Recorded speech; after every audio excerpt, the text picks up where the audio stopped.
नमस्कार दोस्तों, मधुर कथाएं चैनल पर एक बार फिर से आपका हार्दिक अभिनंदन है। तो आज की मेरी कहानी का शीर्षक है मोटी बहू। तो चलिए शुरू करते हैं आज की अपनी ये कहानी। आज सुनील के ऑफिस में पार्टी था। उस पार्टी में पति पत्नी दोनों को बुलाया गया था, परंतु सुनील अपनी पत्नी श्रेया को अपने साथ ले जाने से साफ मना कर दिया। वह बोला, घर में बच्चे हैं, मम्मी पापा हैं, उनकी देखभाल कौन करेगा और तुम वहां जाकर क्या करोगी। यह सुनकर श्रेया काफ़ी दुखी हुई। आखिर वह करे भी तो क्या करे। अगर थोड़ी सी जिद करती तो उसके पति सबके सामने ही उसे डांटने लगते।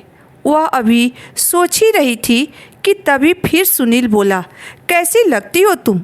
कभी अपने आप को शीशे में देखा है तुमने? बिल्कुल काम वाली बाई की तरह रहती हो।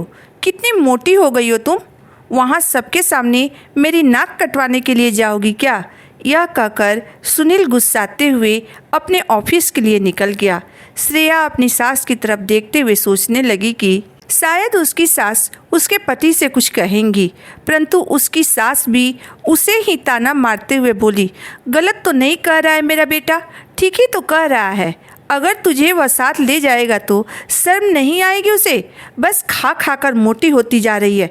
देख शर्मा जी की बहू कितने अच्छे से रहती है। अपनी माँ की बात सुनकर श्रेया के ननद को भी मौका मिल गया और वह भी बोली, अरे भाभी, भैया की इसमें क्या गलती है? मुझे भी आपके साथ कहीं जाने में शर्म आती है। थोड़ा तो खुद पर ध्यान दो, इतना आलस करना ठीक नहीं है। सबकी बात सुनकर श्रेया को बहुत बुरा लगा। वह कुछ समय निकालकर आईने के सामने जाकर खड़ी हो गई और सोचने लगी, सचमुच मैं पहले क्या थी और क्या हो गई हूँ। पर क्या मैं सचमुच आलसी हो गई हूँ? 2 बच्चों की माँ बनने के बाद मैं खुद के शरीर पर ध्यान देना भूल गई। दिन भर घर के काम काज में लगी रहती हूँ। एक गिलास पानी भी कोई खुद उठकर नहीं लेता है, उसे भी मुझे ही देना पड़ता है।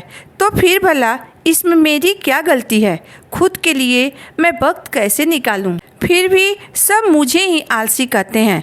तभी वह फिर सोचने लगी, नहीं नहीं, गलती मेरी ही है। यह तो मेरी सिर्फ बहाना है कि गलती मेरी नहीं है। मैं ही हर किसी के बात को आसानी से मान जाती हूँ और जो चीज़ आसानी से उपलब्ध हो जाती है उसकी कीमत भी कम हो जाती है। आलसी मैं नहीं हूँ। आलसी तो यह लोग हैं जो अपने छोटे छोटे काम के लिए भी मुझ पर निर्भर रहते हैं। वे अपने काम खुद नहीं करना चाहते हैं। उनके छोटे छोटे काम करने में मेरा कितना समय बर्बाद हो जाता है। बस अब बहुत हो गया। अब कुछ समय मैं अपने लिए भी निकालूंगी। श्रेया ने दूसरे दिन से ही अपने रूटीन में बदलाव शुरू कर दी। बहू में बदलाव देखकर घर वाले पचा नहीं पा रहे थे, पर छोटे छोटे काम जैसे सबके कपड़े समेटकर अलमारी में रखना, पानी का गिलास खुद लेना, अपने लिए खुद से खाना परोसना, अपने सामान को संभाल कर रखना, यह सारे काम घर वालों को अब खुद करना पड़ रहा था। अब उन्हें पता चल रहा था कि असल में आलसी कौन है, पर बदलाव अच्छे के लिए था, इसलिए वह कुछ बोल नहीं पाए। उस दिन से श्रेया के शरीर और स्वभाव में भी धीरे धीरे बदलाव होने लगा।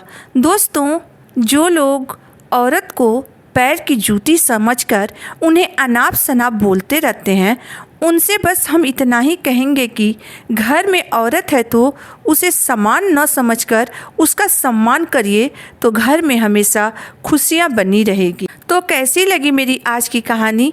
आप मुझे ज़रूर बताइएगा। अगर आपको मेरी कहानी अंत तक पढ़ने और सुनने के बाद पसंद आई हो तो मेरे वीडियो को लाइक कर दीजिएगा, चैनल को सब्सक्राइब कर दीजिएगा। तो फिर मिलते हैं एक नई वीडियो, एक नई कहानी के साथ। तब तक के लिए धन्यवाद।